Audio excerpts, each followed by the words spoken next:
Hey everyone, I hope you're doing well. Today, the day you're watching this video, is Wednesday, April 29th, and we are well on our way with this remote learning. We are slowly but surely getting closer to the end of the year, and sadly, it looks like it is going to be online for the rest of the year, but I'm trying to make the best of it, so I hope you are too. Please continue to keep updating the prayer requests and the fun things. I'm going to do prayer requests for this week on Friday, so if you haven't updated it this week yet, please do, and then I'll pray for those in Friday's video. Today what I'm going to do, really your class, quote unquote, your online class for today is really just to watch this video and then continue reading. And so what I'm going to do in this video is I'm going to go back and recap some of the key details that you have been reading. You have now read a number of chapters where I haven't given you much of a significant analysis, and so I want to make sure we get to go back and touch on some of the significant things that you've been reading. And so up until this point now, as of today, you should have read up to chapter 15. And so where I'm going to start, I'm actually going to start with chapter 7. So you read chapters 7, 8, 9 in a grouping, and then you read, 10, 11, 12, 13 together, and then just this week you read 14 and 15.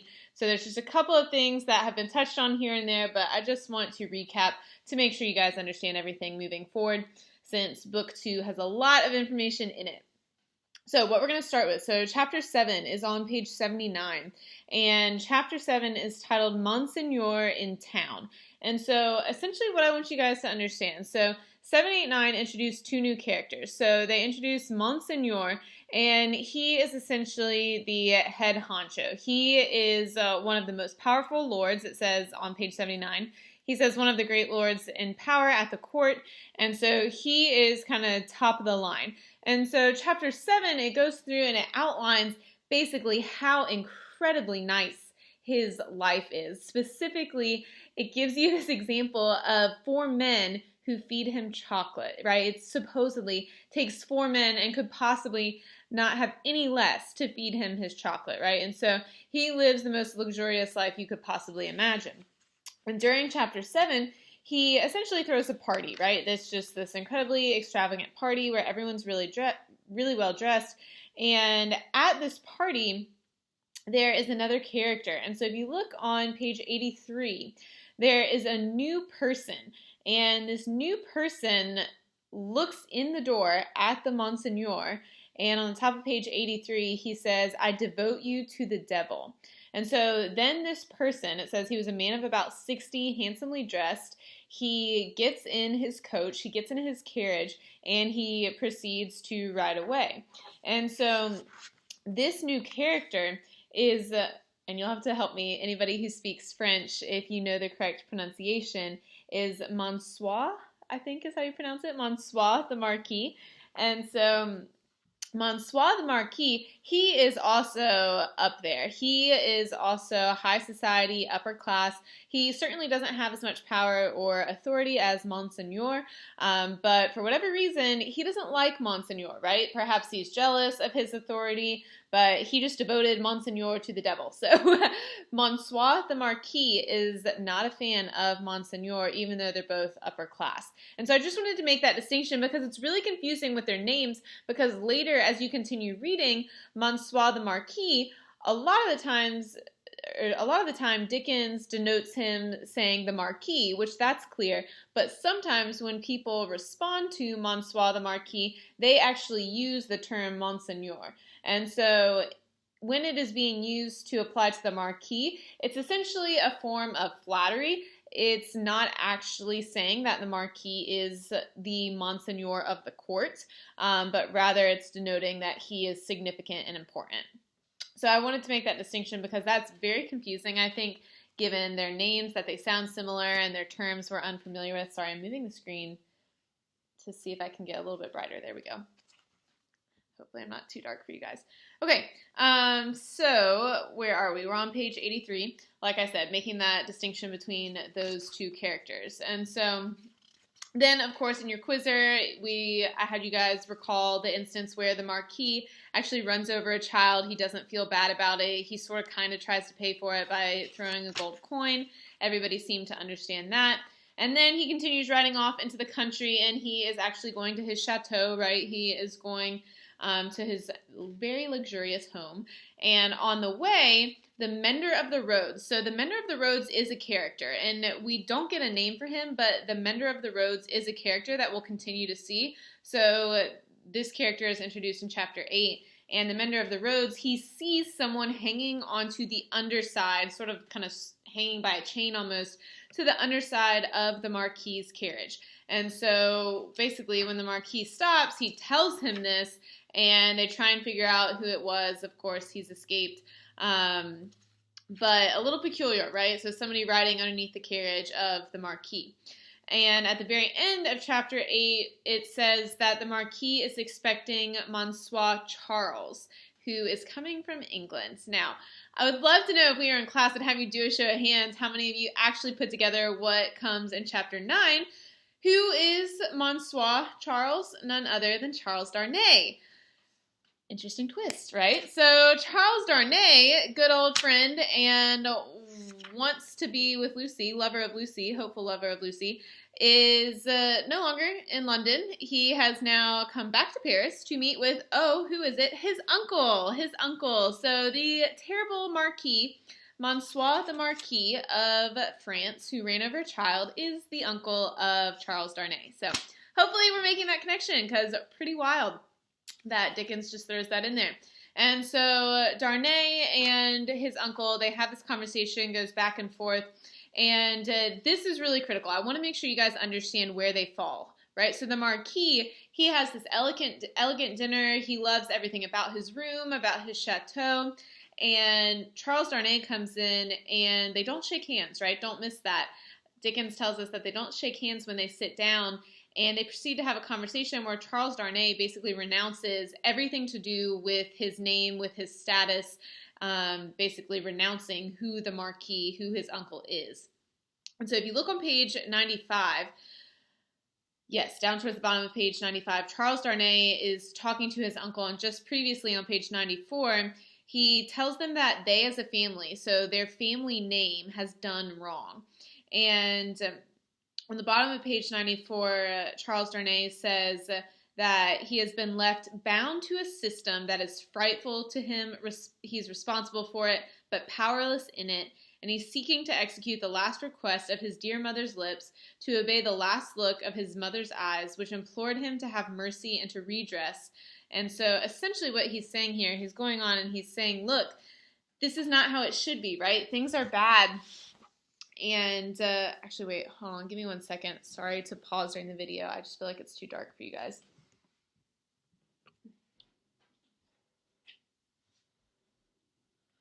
Okay. Let's see, maybe that's better. Okay, good, that's better. Now it's a little bit brighter. I didn't want it to be too dark for y'all.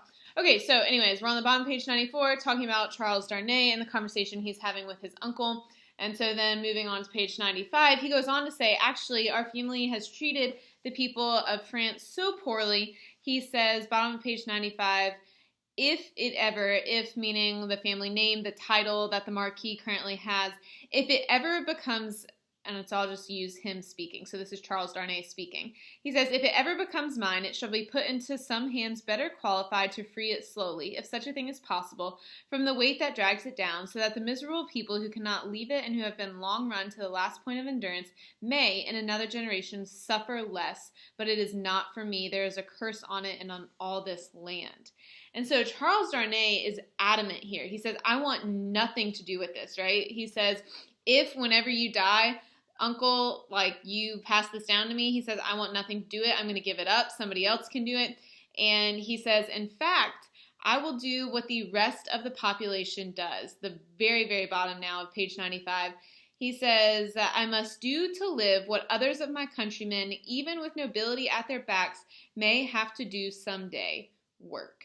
And of course, right, that seems normal. Everybody works, but not in this day and age. Charles Darnay, because he is from the upper class, he essentially would never have to work if he didn't want to. He would just continue to be part of the nobility because of the money that's been passed down in his family. But he says he's going to renounce his title, his position, and he'll have to work. And so the Marquis, of course, he finds this ridiculous. And then at the very end of chapter 9, we get a crazy surprise. Hopefully you realized what happened. The Marquis was murdered. and there was a note left on the top of page 99. It says, "Drive him fast to his tomb, this from Jacques." And so if you remember, when we first met Mr. and Mrs. Defarge in the wine shop, they kept referring to people as Jacques, right? So there was the first Jacques, and then the second Jacques, and the third Jacques. And so what I want you to piece together from that is that the name Jacques is essentially a term for a revolutionary. So this is someone who opposes the people in power. And so Jacques is essentially a code name. And hopefully you can see that now, right? So the Marquis was just murdered, and it says this from Jacques. So this is kind of the key name, the name that's being put out there as someone who's a revolutionary. All right, so that kind of covers introing a lot of background information about Charles Darnay that we had no idea, looking at France and the kind of vast disparity between the upper class and the lower class, and Charles Darnay. He wants to change it, but he feels powerless to do so. So then moving into chapter 10, so this is on page 99, make sure you recognize this is a year later. It's 12 months later. So from that point in time, the Marquis has been dead for a year, and Charles Darnay has done exactly what he said he would. He has started working. And so specifically, hopefully you caught this, but he's now a French professor. So he's teaching, and he's really enjoying it. And we recognize the one thing he feels like he's missing on the bottom of page 99. It says, "The way of the love of a woman." And so we find out that he is really missing love. He's missing that part of his life. And we find out whom, of course, does he love? Well, of course, he loves Lucy. It says on the very bottom of page 99, he had loved Lucy Manette from the hour of his danger. So from the very first moment, he loved Lucy, and in chapter 10, he basically decides he has to go talk to Dr. Manette. Of course, he wants to honor Dr. Manette and his relationship with Lucy. He essentially tells him, "Hey, I love your daughter, and I would really like to marry her if possible." He goes on to say he's super respectful, right? So on 102 and 103, he says basically, "I only look to share your fortune." This is the very first line of 103. He says, "I look only to sharing your future, sharing your life and home, and being faithful to you to the death, not to divide with Lucy her privilege as your child, companion, and friend, but to come in aid of it and bind her closer to you, if such a thing can be." And so Charles Darnay is being incredibly mindful of how close Dr. Manette and Lucy are. And so he says that by being with Lucy, if, of course, she loves him in return, he says, "I have no intention of tearing you away from her. I actually would like to bring you closer," right? Only by being with Lucy can I aid in her growing closer to you, right? He's saying, I don't want to make her choose. I would just like to support her and support you over the rest of their lives. And so then he goes on to ask, he says, "Do you think anybody else is interested?"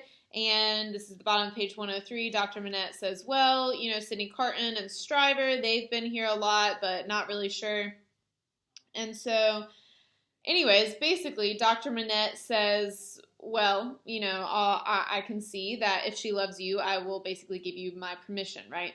And so specifically on page 104, this is an important passage, and had a couple people actually email me some questions about this, so thank you for those of you who did.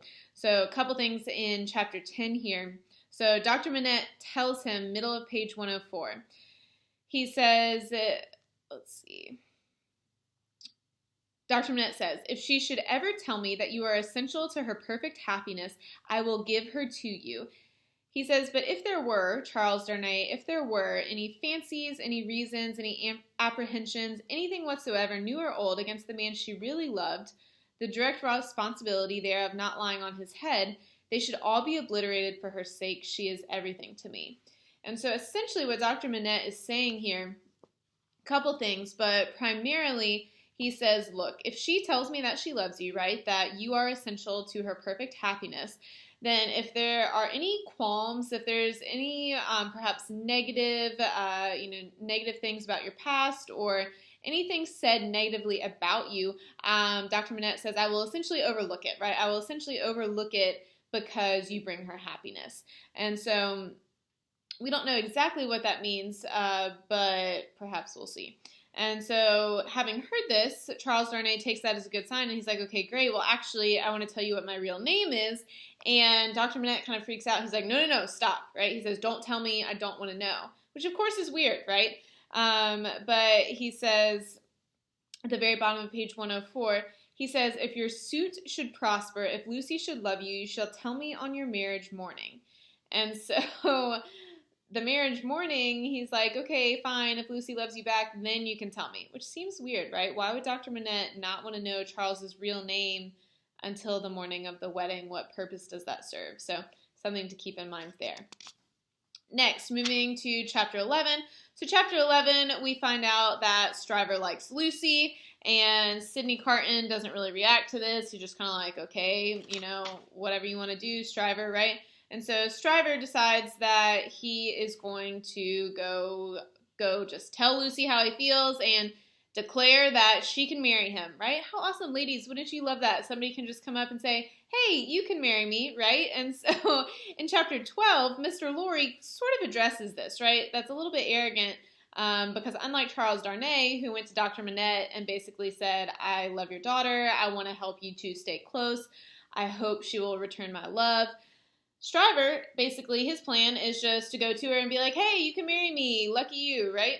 And so in chapter 12, this is where I think you see that irony on page 108, the very start of chapter 12. It says, Mr. Stryver, having made up his mind to that magnanimous bestowal of good fortune on the doctor's daughter, resolved to make her happiness known to her.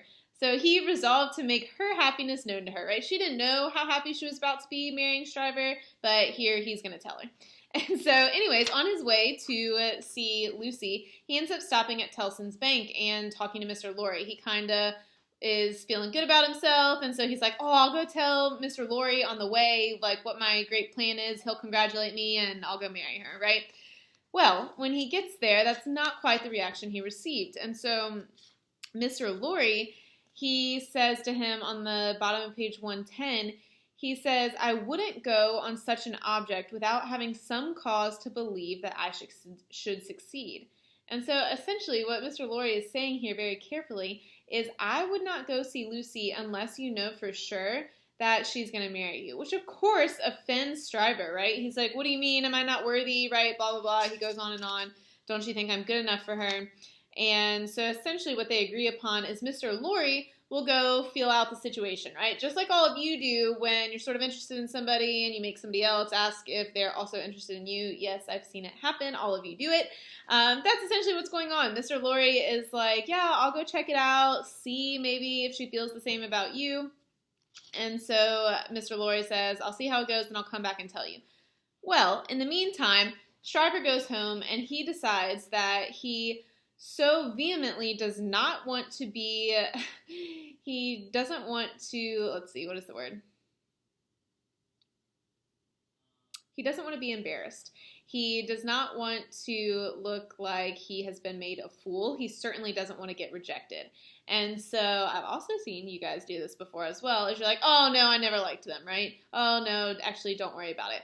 Well, that's exactly what happens, right? Lorry comes back and he's like, okay, so I went and saw Lucy, and Stryver plays it off. He says, oh, really? You went and saw her? And anyways, on page 113, he gives this long explanation where he basically says, oh, it wouldn't have worked out anyways. You know how silly those young women are. And he saves himself from being rejected is exactly what happens there. And so Mr. Lorry doesn't understand, right? He's like, what just happened? I thought you wanted to marry her. And Stryver basically shoos him out the door before Mr. Lorry can give any kind of response. But that tells you a lot about Stryver, right? So Stryver thinks he's got it all covered, goes marching to see Lucy. As soon as he realizes he could get rejected, he calls it off, right? Calls it off entirely, never wanted anything to do with her anyways. So that was chapter 12. A lot going on here. Then we moved to chapter 13. Chapter 13, being a hopeless romantic, is one of my favorite chapters in the book.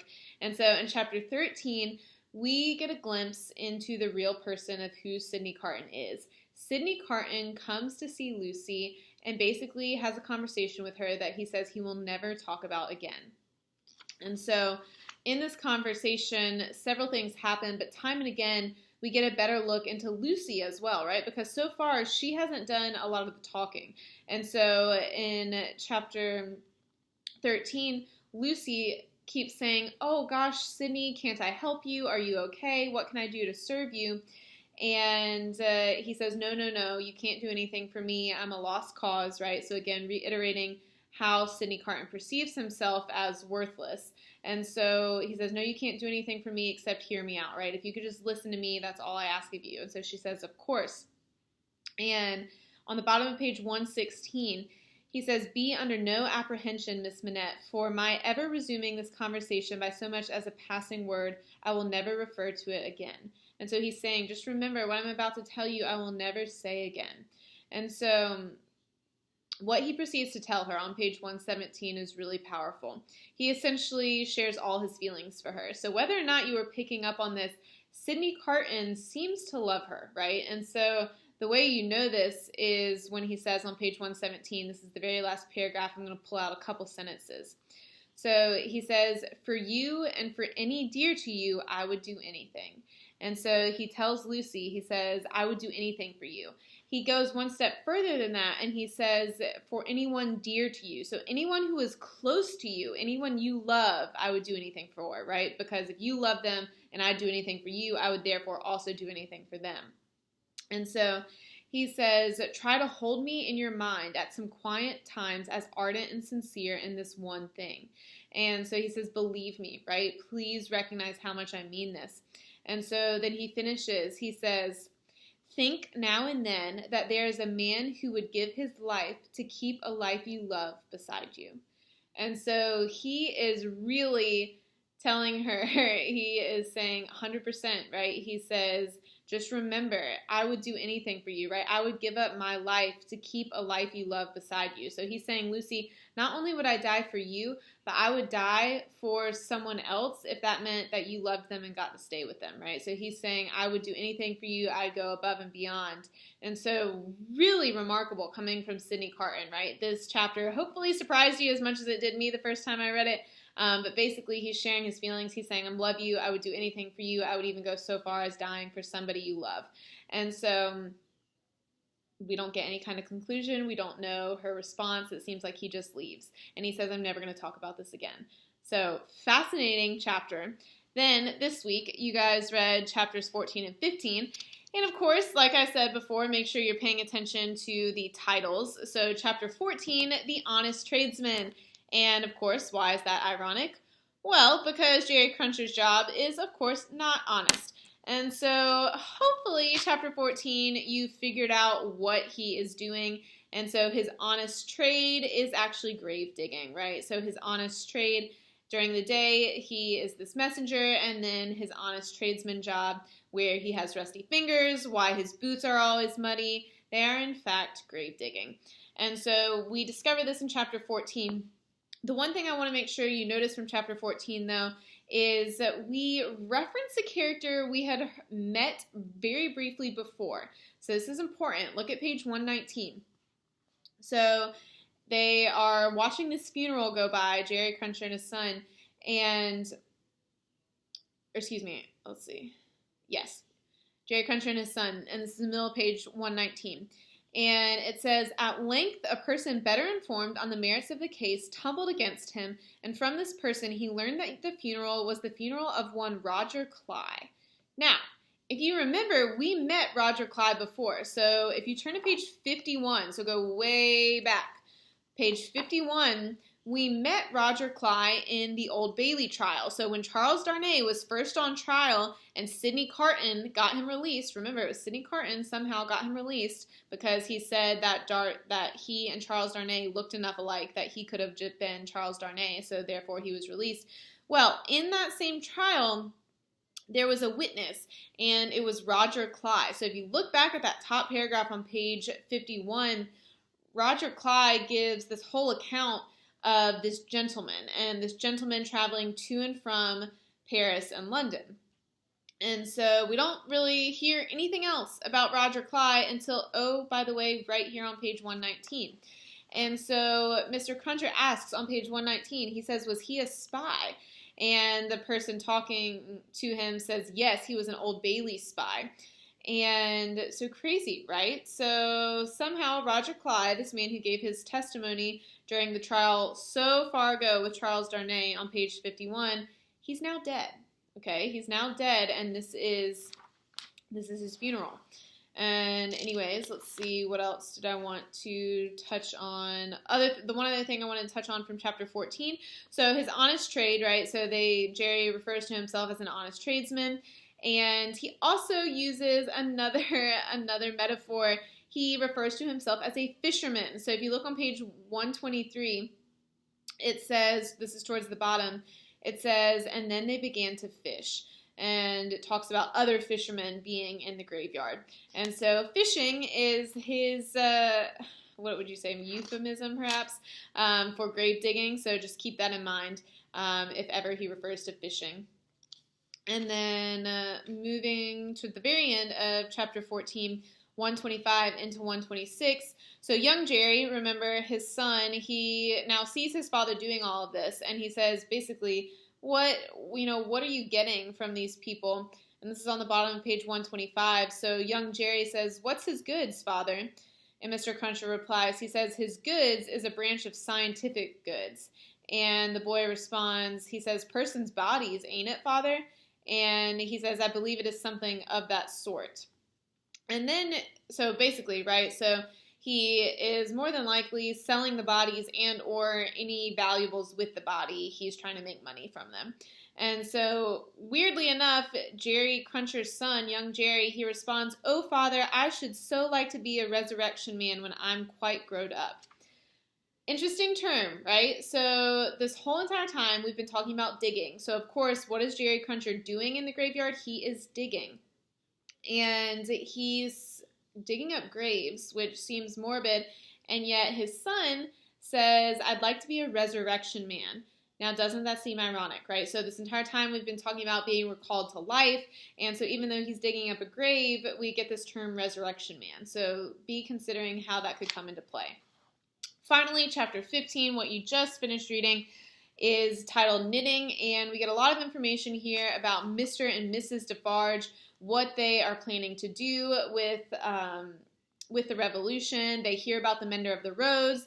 He is referencing what you just read. He says a year ago he saw someone underneath the Marquis's carriage, and so they kind of go back over that whole situation. And the one thing that I wanted to make sure you understood from this chapter is the knitting. And so the knitting plays a crucial role in the revolution. So if you look on page 132, so Mr. Defarge is talking to another revolutionary, and again, they're using the term Jacques.